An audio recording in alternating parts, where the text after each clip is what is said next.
40% of U.S. adults who are married, living together, or in a civil partnership have kept or are keeping a financial secret from their current partner. That's according to a recent Bankrate survey. To understand the impact of that and offer tips on best practices in managing your finances is the founder of Mitlin Financial and the author of Financial Planning Made Personal, Lawrence Sprung. And it's great to have you with us again, Lawrence. 40%, quite a large percentage, I'd say.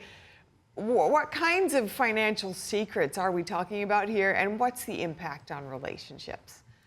Yeah, I think the important thing is it's not just about money, right? It's about debt, spending, or accounts. And I think it comes down to there's just a breakdown in trust. And, people report that financial infidelity is at least as bad as physical infidelity. And, these small issues can really turn into bigger problems, which is the big challenge. And I do want to get to solutions here as well, but just on that point of trust, in this Bankrate survey, it says about 2/3, 67% of Gen Zers, that's age 18 to 28, in live-in romantic relationships have committed or are currently committing financial infidelity, whereas, and that percentage goes down, tapers off to, of those surveyed, 30% of baby boomers admitting to that. What do you think is behind that vast difference in the generations?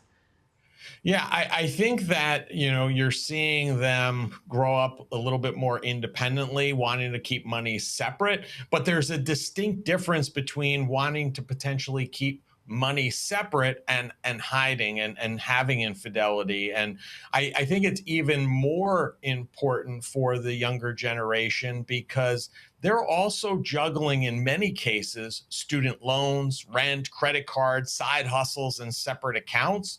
So when you have all those complications, wrapped up together, it's even more important that everybody is on the same page. And I want to be clear, separate accounts, they're not the problem. Secrecy is. And, many couples keep some money separate, and that can work as long as both people agree on the rules. I think the real trouble starts when one person hides an account or debt or spending that affects the couple's overall shared financial life. Yeah, how does this kind of thing typically start? Because you presume that nobody sets out to have financial secrets. Yeah, I think a lot of times it just starts from a lack of communication. There's not a lot of discussion in the household around finances. There's not a lot of disclosure where everybody puts all their cards on the table and making everybody aware of the accounts or the debts that they have.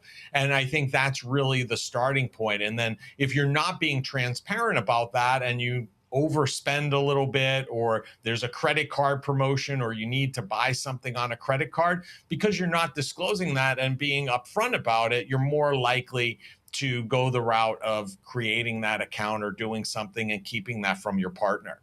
So I'm starting to get a sense of potential solutions here for those who have admitted, at least through this survey, that they are currently engaged in financial secrets. What would you say in terms of getting a good practice going that really can nourish the relationship and your finances? As you mentioned, often couples really are pulling together financially and moving towards the same goals as well.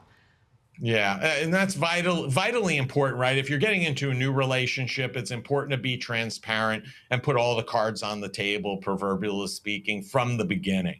If you're already in a relationship and there might be some infidelity or unknowns with regards to the accounts or the debts that are out there, the repair really starts with those money conversations, not a money fight. The money fight will not solve anything. It'll just create more strife and division in your relationship. So you want to start with a money conversation. The couples should really look to schedule regular check-ins on bills, debt, savings, credit cards.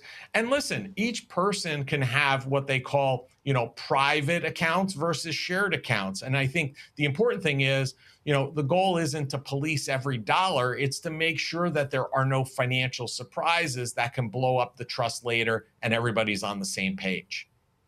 So let's look at for those who are considering taking these steps, maybe they've been in that position, they have something big or small that they're not fully disclosing. Why would it benefit them to really take that step that may feel risky? Yeah, well, I think what happens is these, these secrets have a way of coming out. So if it doesn't come out next week, next month, next year, maybe a couple years, and it's not about couples handling the money the exact same way. It's about making sure one person's not making financial decisions in the dark that the other person will have to live with. And, assuming you're growing and building this life, you want to make sure that you have shared goals. You also know what your individual goals are, and you know what assets and liabilities are behind your ability to reach those goals. And the only way you can do that is by having this shared vision together and this transparency. So it is vitally important that if you don't have that today and there is an account or a debt or something there that you've been keeping from your partner, it's important to just sit down, have a conversation, and ask to put everything on the table, because you want to make sure that you're working to be the best couple emotionally and financially that you can be. Being stronger together is the way forward. Thank you so much, Lawrence Sprung. Good to speak with you. Thank you.